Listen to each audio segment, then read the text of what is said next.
I think you address this quite a lot, but I want you to talk about what are some of the common barriers that people have um, from having the sex life that they really want. Because, you know, in the intro of this show, I was like, what stops you from having a great sex life? So I want you to tell me what are some of the common barriers? Yeah, I think that there's so many reasons why people feel like they can't have the kind of sex they really want to have, which is essentially the drive of the book.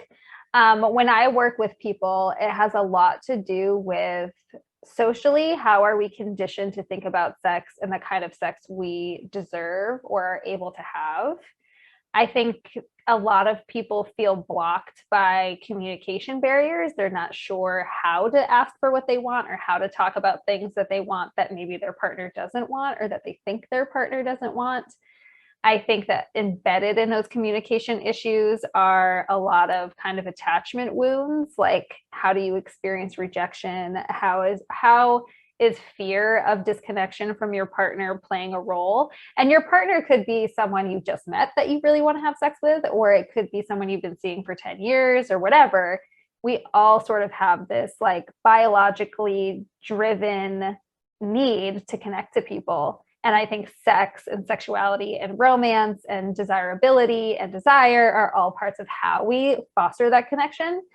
So I think when we're thinking about asking for the types of sex we want, all those biological fears can come to the surface in ways that we weren't even expecting.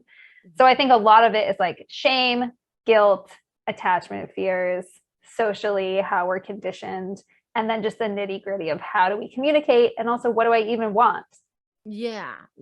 Not knowing. I think the lack of self-knowledge is pretty clear, because I often say, like, I feel like all of us are adults, but most of us are only 5 years old when it comes to sexual competence. Where are we? What are we? We stumbled upon all kinds of personal experiences, but we never really had like a comprehensive sex education, or even sexual communication competency, like anything like that. So I wanted to ask about the shame piece, because, you know, I hear that a lot of people experience shame, and I mean myself included. But I want to ask you, what are the like manifestations of shame? Like, what does it look like, sound like, when someone is experiencing shame when it comes to their sexuality? Yeah, I think sometimes clients are able to come in and say, I have a lot of shame around this, and it blocks me from being able to show up in my sexual relationship in the way that I want to. I think other times shame shows up in ways that are very sneaky. A lot of the time, shame really thrives in silence. So if you have something that you feel like you desire, and like going back to this poop thing, right? Yeah. Like, oh no, it's gonna be a running theme. well, like, let's say that this is like my deep set desire. Yeah. And that it's very culturally acceptable to be like, ew, poop things, right? As like on the spectrum of like, that's a fetish that I would never do, or like it's common to be like, whatever. But let's say that's something that I'm really into. How scary is it going to be for me to bring that up to somebody when I'm working against all of these like repeated messages that what I want is gross or whatever, right? And that can happen on a range of things. It could be anything, right? But it's sort of like people tend to internalize shame as something that's about them. Like, I'm messed up, I'm gross, I'm perverted, I'm not okay, versus looking at this on like a systemic level of like, how did you come to think this about this thing? Is it true? Will your partner be receptive or not receptive? How will you find that out if you don't talk about it? And I think that the silence part of shame can really fester. So sometimes with clients, we're working on like pulling apart that shame to make it less about something that resides within you and more something that's been externally influenced. And sometimes we're working on just purely identifying, is this shame or is this true?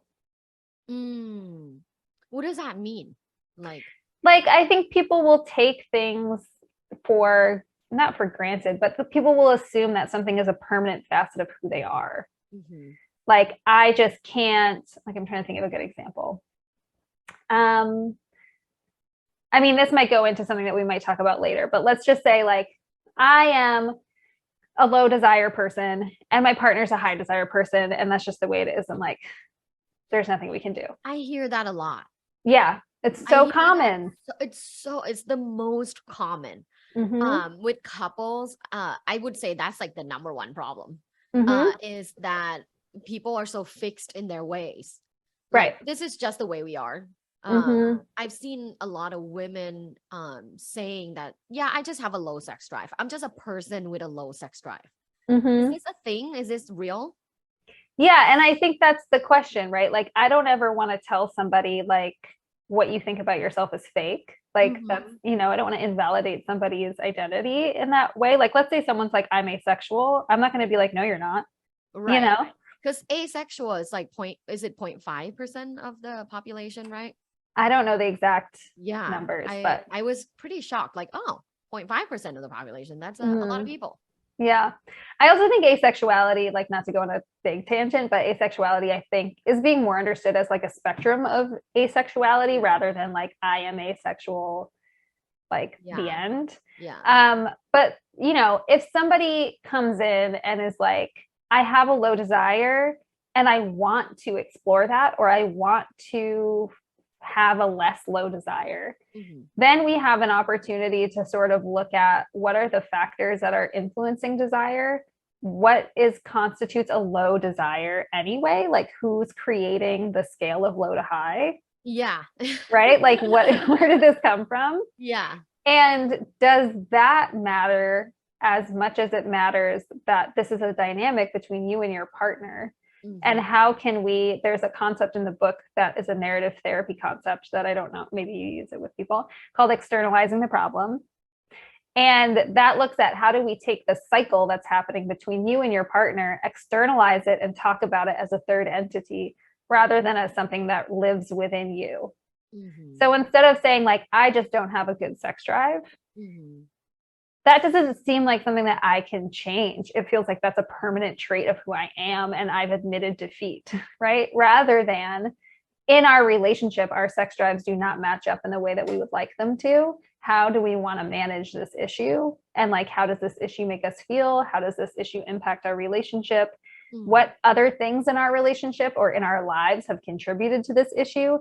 That looks at the issue like it's outside of you, it's outside of who you are, and it's more adaptable to change, and you can get more creative about how to change it.